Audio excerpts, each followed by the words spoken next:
Hey everyone, welcome back to our Monday edition of Facebook Live, where we take some live Q&A based off the message. We're in a series called Relationship Rehab right now. Yesterday we continued our series and we talked about marriage. I'm not a big person to title on messages, but I've got all of them titled for this week. And this one was called You Can't Make Me Happy. Ooh. So we kind of looked at part of the thing. We're not going to do the whole thing here, but just a lot of our wrong expectations about what marriage is and what it was about. The main thing we took away was that we should do for our spouse in Jesus, or do for our spouse what God did for us in Jesus, and the rest will follow. So again, we're not going to go into all of it here. But basically, that Jesus is our example. He came, and he loved, and he died, and he served us. And if you have two spouses, it takes both to have a strong marriage. Doing that, seeking the joy of the other person instead of the joy of yourself. That's what it means to have a strong marriage. And yeah, so there's that. But we have some questions that people wrote yesterday. Yeah. If you have any questions, you can let us know on Facebook Live. And any thoughts from yesterday? Then we'll get into questions. Yeah, I thought it was really good. I think we a lot of times, obviously I've been married for a while, and so have you. A lot of times we think of a successful marriage based on whether or not I'm happy or not, or whether or not what I want to happen is happening. And I think you did a pretty good job at explaining that that's not the case at all, and that really shouldn't. Obviously we all want to be happy, but that's not bearing on whether or not you have a quote unquote successful marriage or not. And I really liked it. Obviously it wasn't your own quote. It was a Tim. Why is it gonna be obvious that it wasn't my quote? Yeah. Well, sorry. It was a Tim Keller quote, but it was really good. They said marriage isn't about your happiness, but about your holiness. Yeah. Which I thought was really good, because at the end of the day, it kind of goes hand in hand. I think you won't have. I don't think you will have a happy marriage if you're just focused on happiness and not your holiness. But on the flip side, if that is what you're focused on, it will result in a happy marriage. Right. So yeah. We were just talking about it. It's like if we think this is all about my personal happiness, then we'll pursue our own personal happiness to the detriment of our marriage. But if we pursue our holiness, which we just described of being holy, is essentially becoming more like Jesus. Yep. And Jesus loved and died and served us. And so if you have two spouses that are loving and serving one another, that will actually end up in a more joy-filled and happy marriage. Yeah. It's like if you don't focus on your happiness, you'll end up with a happier marriage. Right. Yeah. So pretty cool. So we have a couple questions that were submitted. And obviously, if you have questions, if you're checking this out, feel free to submit them on Facebook, and we'll get to what we can, answer what we can. First question we have here is, I'm not married, but what can I do now to prepare for a good marriage, regardless of men or women? Yeah. So we talk about some dating, talk about this a lot. I think a lot of time, the biggest thing that we need to understand when it comes to relationships, especially if we're not married and want to be married, is that the habits that we form now will stick with us in the future. Mm-hmm. So often people think, when I get married, then I'll do this. But the problem is habits are called habits because they're things that you do and they're not easy to break. So really easy example is a lot of guys would be like, well, I'll stop looking at porn when I get married because then I can have sex with my spouse. Yep. And I'll just tell you that will not be the case. And so we want to develop healthy habits when it comes to our purity, when it comes to how we handle our money, when it comes to our work ethic, when it comes to our integrity. You can't just flip a switch on a habit. And so we want to be careful too. It's not like you do these things and God will give you a spouse, which is a whole other conversation. Right. But if we're hoping and praying that one day we will get married, it's vitally important that we start develop healthy and God-honoring habits now, because you will take those into your relationship. Yeah. So yeah, I think that's good. I think that can be said for anything. If we can't say that things will change once something happens. Like if you say, I'll be happier once I have this new job, or I'll stop doing this, or things will change once this happens, that never is actually the case. Right. So preparing now and acting now, not acting like you're married, but having those habits that set up now that will continue in your marriage, I think is really, really wise. It's not just the practical of like, be good with my money and seek purity so I can honor my spouse, but it's also like, that the type of person you are, you just take that into you in marriage. And so if you're seeking Jesus, a lot of times is like attracts like. Not always, of course, but generally speaking. So if you're seeking Jesus, hopefully you might find someone who's also seeking Jesus, and they understand that they're messed up, you're messed up, like their expectations are better too, as opposed to, this is all about me and I'm just going to flip a switch. It just doesn't set yourself up well. Yeah, and I think another thing, this isn't exactly what they're asking, but just kind of before you're married, not treating marriage like it's the ultimate goal. I think that it's okay, and we should be able to be okay in singleness. Yep. I don't think there's nowhere obviously in the Bible that says that, to live a fulfilled life you have to be married. In fact, it's kind of in the New Testament, Paul kind of goes the opposite way and says it's better not to be married because you can do more things. But anyway, that's a good point. So I think at least being content in your singleness and not just living your life like you're hoping that someone else will come and fulfill you. I think is a good start. Next question we have here is, how can I show my wife that I love her? Specifically. So we made this really practical yesterday. I don't have the sheet in front of me. But we wanted to be like, okay, what does that actually mean to do for our spouse what God did for us in Jesus? Like, how can we Mhm. actually serve Him? So we have a list of 20 things that we came up with that men could do for their wives, Yep. and that their wives could do for their husbands. I don't know. Maybe we should link this. I think we somehow. should. Yeah, we should post this. All right, we'll put it on the webpage. We'll make it a PDF. Yep. We'll post it in the comments after.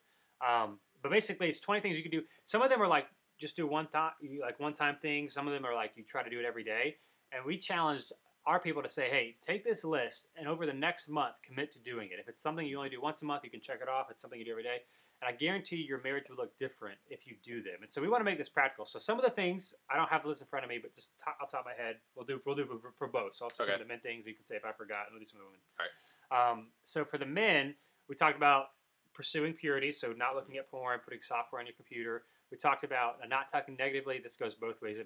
Not talking negatively about your spouse, because that does not build her up. Yeah, and that one I think is a big one. It seems like it's kind of one that should be obvious. Right. But I feel like that's a big one that you see a lot. Yeah, so it's different between like, oh, I'm struggling, I need to talk to my friend about advice. So I'm just going to bash my spouse. Mm-hmm. We talked about non-sexual touching, so just like loving on her without trying to get anything from her. Talk about if you have kids, like it's funny to me that I feel like guys sometimes forget that their kids are also their kids. Like you are capable of watching your own kids, and if you're not, you need to learn so that your wife can go out and have a fun night with her friends or a day on Saturday. Like let your wife get out of the house and do what she wants to do. So doing that like at least once a month. Say, hey, put it on the counter. I'm going to watch the kids. Serving your so we'll list to those. I don't know if there's any particular ones that stuck out to you, but I think you mentioned some good ones. There's a few communication ones, actually communicating how your day asking, is and asking like about her day, yeah, telling your wife she's beautiful. And I think the cool thing about this list, which we'll link, is it's not. Well, I mean, we kind of designed it, or you kind of designed it to be as like a checklist to do for 30 days. It's like a 30-day challenge. But and you mentioned this yesterday. Going forward past that 30 days, it shouldn't be like just a checklist of I need to do this, and then I'll have a happy marriage or something like that. But it should be the way that you want to live and the way that you're actually living. It's not a do this and then your marriage will be good. It's like it's the heart of these things. How can I serve my spouse? So that was some of the men. Some of the women's were very similar. Like don't speak negatively of your spouse. One of the things that I said was don't talk about how other men are attractive. So I think guys understand, hey, I shouldn't talk about how other women are attractive, and we get that. But girls, and I know it's different. Like when a girl says, hey, this actor is cute or whatever, they're not trying to say they're trying to sleep with him. Like I get that there's some things that are different between men and women. And I do think a lot of guys say that they don't care. Right. And so that was the thing. A lot of guys say, well, you can say that. I know you don't mean it. I know you don't really care. And I would just say, don't do that. Like one of the ways you can honor your spouse, and I said this from stage, like I'm not too man enough to admit it. This is one of the things that Christina and I have done. I've never heard Christina go out of her way to say someone else was attractive, and it has meant a lot to me. So if you want to build up your husband, even if you won't admit it, it does matter that you don't talk about how all these other guys are attractive, because you can only either think, well, I guess I'm not. Like that's what you have to think. So just like guys shouldn't talk about that, girls, you should not talk about other men. We talked about too, going to both, is if you want to have a great marriage, part of that is having a great sex life. So you have to talk about things that you like, things that you want to try. You absolutely can say no. Like either person could say no, but you have to communicate when it comes to your sex life. We talked about watching a sports game or a movie or whatever that your husband might enjoy. Yeah, I mean, I think at the end of the day, it's both sides are putting what the other person wants or their needs above your own. Right. You know? So just like, what would my husband like? What would my wife like in pursuing that thing? And I guarantee you, the point of this is not so that my wife will then do something for me. Right. But if there's a mutual like servanthood, it will go really well. So yeah, I think it's really good. We'll post it. We'll probably link to it in the comments or post it on Facebook. But I think it's a good thing. Regardless of if you're part of the church or not, it's a good challenge just to challenge yourself and challenge your marriage to do it for 30 days. Yep. Next one we have, and we got a few comments rolling in. I'll get to those in a second. But what do you do when your husband doesn't want to try? So I would assume that just means try in general in your marriage. Yeah. So I mean, the first thing I would say, this is really hard to address because I think a lot of times it needs a specific situation, needs a specific answer. Yeah. So I'm not even going to, unfortunately, to this question, I'm not even going to try to answer it. I think the biggest thing you could do is go seek people, Christian counseling, who actually can speak to these issues. Mm-hmm. So if your husband doesn't want to try, I don't know what could be causing that. A lot of times, I think, especially this situation, as obviously a wife, I think sometimes wives think it's their fault. I doubt it's your fault. Yeah. So I would say that. But I would say talking to people who are trained, Christian counseling is amazing, specifically in this context, marriage counseling. Mm-hmm. That's really hard to just generally say, try this, this, and this, because you may have, or it could be, I don't know. I don't even know. And I generally think there's more. I mean, obviously, there's more that leads up to it to just someone saying they don't want to try anymore, and there's generally more behind it, I think. Right. So yeah, I think that's much more than can be unpacked in a video, but I would definitely encourage counseling. But that being said, so this coming Sunday, we're talking about sex at New City. Next Sunday, so 2 weeks from now, we're talking about divorce and broken relationships, and that's part of what we'll be talking about. What do you do if one spouse wants out and one doesn't? So be sure to join us that Sunday, because we'll talk about that then. It'll be a good discussion. Next question we have, last one that was submitted here, and then we have a couple questions that were submitted on Facebook. Yeah, it kind of goes hand in hand with the one we had a couple of questions ago, but how can I show my husband that I respect him specifically? Why don't you go first? Do we want me to get it first? Do you have any thoughts? Well, I mean, obviously, we can rehash the statement we made a second ago about the list that was made. I think that's a good start. But a few things that, just speaking specifically to respect and not just like love in general, is we mentioned it, but things like not talking about other men and doing things like that. Well, it seems like, and I even know guys who say like that's no big deal and who cares, but it's seen as, I don't know, to me at least, it's seen as very disrespectful to be talking about someone else, especially in front of your husband. Yeah. So I think that's. I would say that this is probably unpopular, but whatever. I'll go ahead and say it. Emerson Eggerichs, a lot of you might be familiar with the book Love and Respect. Yeah. I mean, obviously it's generally speaking, but I think it is safe to say that there are some differences between men and women. Mm-hmm. And what men and women want out of relationships are a little different. Mm-hmm. So for a man, like, how can you respect, maybe honor your husband, make him feel like, for lack of a better term, that he's a man? Like, telling him that you're proud of him, telling him that you appreciate, when he does things for you or the family. And there's a lot of things guys can do, but this was asked about what a wife can do. So that's why we're going this way.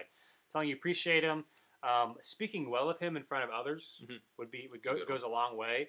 I would say this: a lot of guys want to be better husbands and want to be better fathers, but they just feel like they're failures. Mm-hmm. Like they feel like I'm not good enough.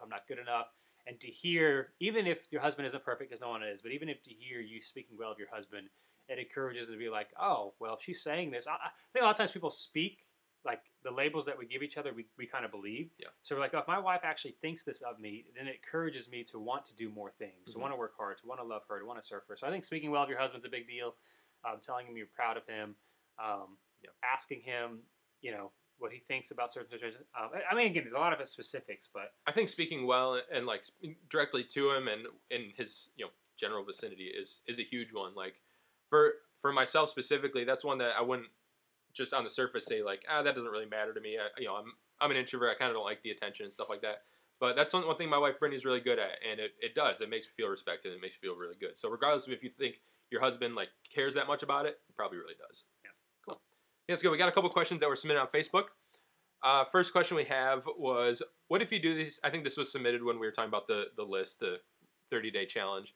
So what if you do these things, but nothing seemingly changes? What if we don't see the quote-unquote fruit that we want to? So great question. First, I think always when we go into doing these things, again, like the challenge that we talked about, it's a lot of times we think, oh, if I do this, then this will happen. A lot of times that's how we view God. So if I do this, if I honor my spouse, blah, blah, blah, then you will then have to give me what I want. Yeah. So I think if that's our goal, that's not a good goal. It's obviously not a good way to view God, that if I do X, then Y will happen. I think generally speaking, like talk about the Proverbs, for example. This sort of reminds me of when we talk about the Proverbs in the Old Testament. Like, if you do this, you'll live a long life, or God will honor you, whatever. Those are very generally speaking. Like, if you handle your money well, you will be in a good position financially. Sure. Generally speaking. However, if you lose your job, if there's a health crisis, that like there are things that happen that you could be trying to do wise things and to pursue good, and it doesn't go the way that you want. So I think the first thing that we should just say, specifically when we're talking about marriage, is if you do good things, generally speaking, if both spouses are doing this, it will improve your marriage. But we live in a broken and fallen world. There are external circumstances that sometimes happen, so it doesn't guarantee. So just generally speaking, if your wife and your spouse are both pursuing good things, it will, generally speaking, improve your marriage. Yep. I would also say, I think sometimes when we talk about marriage, about how husbands and wives should serve one another, a lot of times it's just one spouse doing it. So if one spouse is doing it and all in, and one spouse isn't really trying to serve and love, then it's not going to be a strong marriage. Mm-hmm. I think, again, generally speaking, if both spouses, just talking about the 30-day challenge that we were talking about, but if both spouses are doing that or trying to love and serve each other, and their heart is in it, most of the time you will see good results. But I think most of the time when you don't, it's because either one spouse isn't in it. Of course, both spouses could be in it, and that isn't always the case. Yeah. But generally speaking, that's kind of what we're talking about. If both spouses are in it, I think you'll see good fruit, but both spouses have to be in it. And I think we need to just talk. Speaking back to this question, be careful what fruit we're kind of expecting to see. Because I think we could do these things and think that, hey, if I do all these things, not that this person was saying this, but if I do all these things, then I'll be happier in 30 days, or it'll serve me better, and I'll have a better marriage, and it'll feel good to me. Where at the end of the day, there could be fruit from doing this, but it might not necessarily be affecting your happiness right away. It might be affecting your spouse's, which might down the road, which is the goal. Which is the goal, yeah. So I think we need to be careful what our expectation is doing things like this, and if our expectation from the beginning, honestly, is like, I want to do these things so I'm happier in my marriage. I think if that's your expectation, even if you do all 30 things, your marriage probably isn't going to be improving very much, because if that's the reason you're doing it. And I think so. I think too, a lot of times, especially if you're in a rut, if you're in a difficult space, if your marriage isn't what you want it to be, 30 days, a month is not a long time. So I think sometimes people are like, okay, we need to reinstitute date nights, or we need to do this, and they try it like for a couple of weeks, and like, well, nothing's changed. Well, it takes a lot of consistency and a lot of work. And so if you're looking for like a quick 1 month fix to fix my marriage, I mean, the things you're talking about might help a little bit, but it's not going to radically transform it. You've got to be consistent and give it time. So. And I was going to say it, and I appreciated you saying this yesterday, because you said it multiple times, and I caught it, that if you're saying if both spouses do this for 30 days, regardless of where you're at, your marriage will improve somewhat.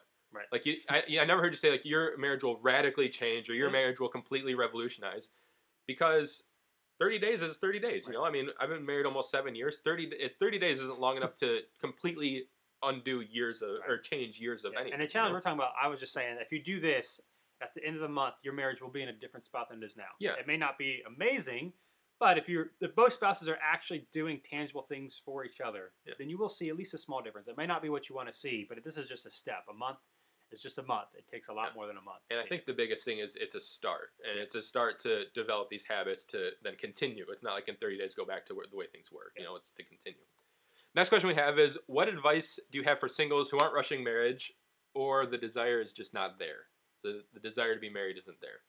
First of all, I'll say that's totally fine, especially in church world. We're kind of like, oh, you married yet? Oh, who are you seeing? Are you dating? And it's like, your value as a human being, we talked about this last week when we talked about dating, and your value to the church and your value to God has nothing to do with your relationship status.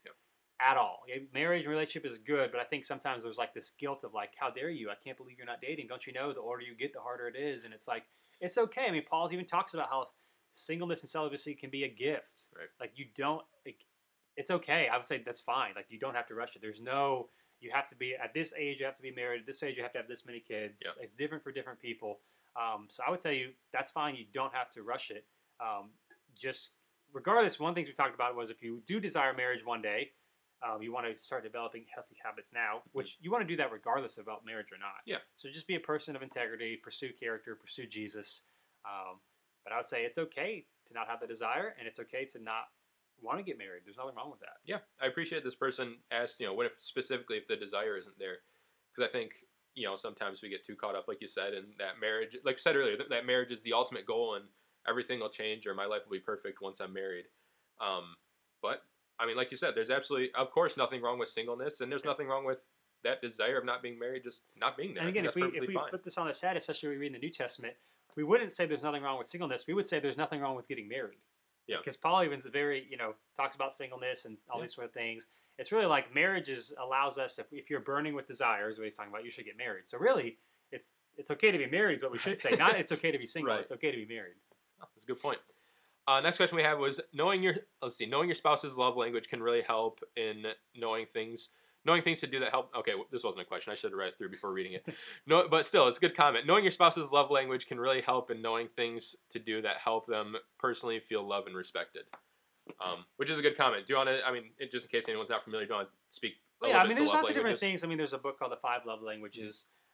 Even like different. I think it's even helpful to read that book to see like what to me, if my spouse does this, makes me feel loved. Yeah. Even like personality tests or whatever, it's really helpful to do those things as a married couple so that you understand your tendencies. Like, okay, my spouse reacts a different way, or when something happens, she reacts this way, but it's not because she doesn't love me or just because she doesn't care, but it's just part of her personality. I'm not saying it's right or wrong. Yeah. And so I think understanding the personalities, understanding how each spouse operates, allows us to love and respect and treat our spouses in the way that shows them that we love, and also helps us to understand, like, oh, when my spouse reacts this way, it's not because he or she doesn't love me or because he or she is mad at me. It's just because that's who they are. Again, that doesn't excuse the behavior, and you can work towards it. But I think understanding, okay, what are their strengths? What are their weaknesses? What's their personality? How do they respond to certain situations? Knowing that leads to stronger marriage, and I think it also helps a lot of the miscommunications. Yeah. Because like if I don't have a problem with anger, let's say, and let's say my spouse does, that's just the first thing I thought of. I'm not talking about Christine and I. Let's say spouse A doesn't have a problem with anger, spouse B does. So spouse B gets angry easier. Well, it's not because this spouse doesn't love the spouse A, right? Yeah. It's just because that's just a struggle of theirs. So it helps them understand, okay, I don't get angry as much as this person does, but it's not because this person doesn't love me. It's just a struggle of theirs. So all that to say, knowing your strengths and weaknesses, knowing your spouse's personality, I think clears up a lot of miscommunication in marriage, which is really helpful. I think that's good. I think reading books like this and just learning more about your spouse really helps, because I think a lot of us, especially earlier on in marriage, think that the things that my spouse should do, the things that I expect these certain things from my spouse, and that's how she should show me love. But in reality, she might be showing it in a completely different way. And if I'm just expecting everything my way, then I might think that she doesn't love me or something like that, or that she isn't actually showing it. So I think obviously the 5 Love Languages is a great book, and there's countless other great resources too. But just I think the basis of it is just learning more about your spouse and learning more about how they operate. Yeah, that's good. So, any closing thoughts? I think that's the last question we have. Do for your spouse what God did for you in Jesus, and the rest will follow. So serve and honor them, both spouses, and I think you'll see a difference in your marriage. So. Yeah. And just as a closing thing, we touched on it a little bit, but didn't get to a lot. When talking about speaking about the Tim Keller quote of how marriage is about your holiness, not your happiness, I think one thing that's really important is to, especially, we're both men. We didn't have a woman on here today. We probably should have. But but as men, of leading your house in a biblical way. And actually, one of the things that we didn't mention on the 30-day thing was starting a Bible reading plan. And I think it's important to pray nightly with your spouse and things like that, and things that are honestly very easy to do, that don't take really a huge life change, but that can make a huge change in your marriage. I think, speaking of that real quick as we end, a lot of times guys feel like, I don't know enough. Well, you don't have to know anything to pray. Right. You don't have to know anything to say, hey, let's just read this chapter. Yeah. And what did you think? Like, it's not about having all this knowledge. It's just about, that's a good point. Yep. So, awesome. Well, thanks for joining us. We do this every Monday. And so, yeah, that's it. All right, guys. Thanks for joining us.